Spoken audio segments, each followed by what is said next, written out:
The purpose of the urea cycle is to remove nitrogen / ammonia from cells, from the body in a non-toxic form, say detoxifying ammonia, removing those nitrogen in a non-toxic form.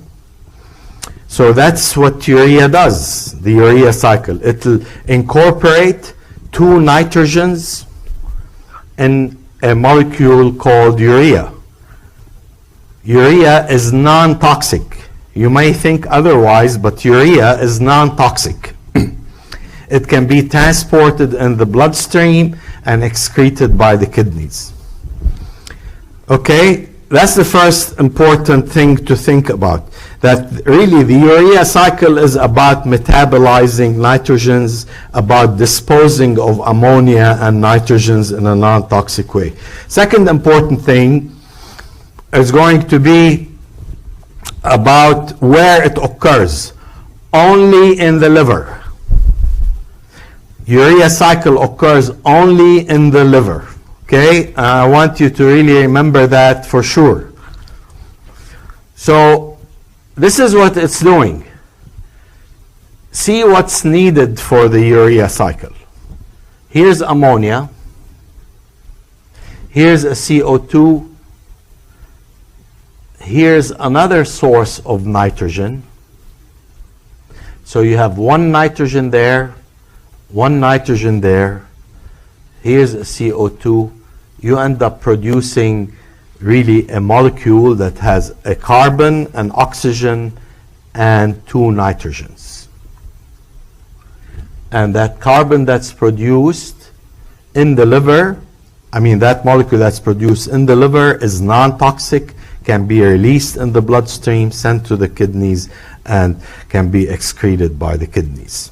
Okay, so this is the function of the urea cycle. Now we want to go through some of the details. This is an old slide, but it's kind of, I like it because of how big it is. So here's the mitochondria, okay?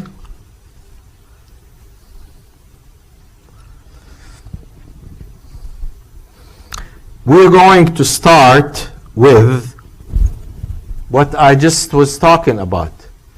Here's the ammonia or ammonium. We can use them interchangeably, really. Ammonia becomes ammonium in the cell. Ammonia is a gas. Ammonium is when you protonate that. So here's the first nitrogen. And I want you to think that nitrogen most likely came from glutamate dehydrogenase. That ammonia came from the glutamate dehydrogenase reaction. Okay? So you got glutamate that collected a lot of the nitrogen. You go through glutamate dehydrogenase, you produce ammonia. Here's ammonia. Here's CO2.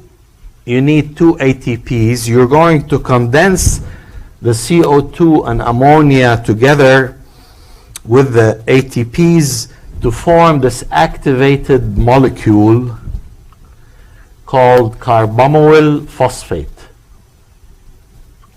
Okay? That's the beginning of the urea cycle. That's the first enzyme in the urea cycle. Its name is carbamoyl phosphate synthase. This is an activated intermediate that already has one of the nitrogens you need to make urea. Now you're going to need another amino acid we haven't talked about. It's called L-ornithine. You're going to condense L-ornithine with carbamoyl phosphate. The enzyme here is called ornithine transcarbamylase. You form a new amino acid called citrulline. So the first two steps, CPS1, carbamoyl phosphate synthase 1, ornithine transcarbamylase, are in the mitochondria. Then citrulline is transported to the cytoplasm, and in the cytoplasm you're going to condense it with the amino acid aspartate. Okay, so that's your other nitrogen. Think about this bold N there. This nitrogen is the other nitrogen that's going to be found in urea. You have one there and one there. So you form the molecule argininosuccinate. So you attach the entire aspartate to citrulline to form argininosuccinate. So now you have two nitrogens there. Enzymes called argininosuccinate synthase. Argininosuccinate synthase is broken down. You remove the carbon skeleton from here in the form of fumarate by argininosuccinate lyase. What's left of the molecule is the amino acid arginine. This is all occurring here in the cytosol. Arginine, look at the side chain of arginine.